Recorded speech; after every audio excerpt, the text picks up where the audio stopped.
I state your name. Having been duly elected to the position of, state your position, of the Kuwait Sandugon Lady Eagles Group,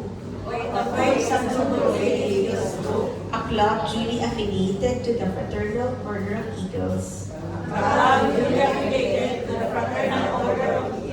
subscribing to the Eagles Magna Carta of the Philippine Eagles, and believing in its capabilities as a self-reliant, first Philippine-born fraternal social civic organization,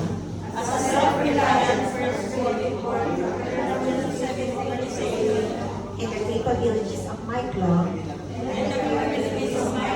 to carry the pursuits and ideals of the Philippine Eagles.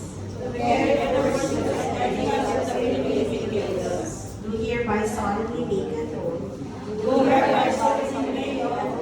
that I shall defend and uphold at all times said Eagles Magna Carta, as well as all laws, rules, and regulations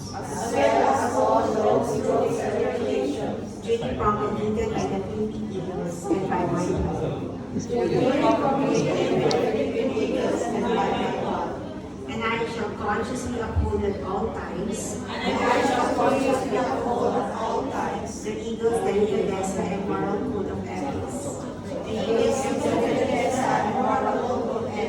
as the ultimate measure of my conduct and judgment relative to my dealings with my club, with the national fraternity, and with my fellow Eagles.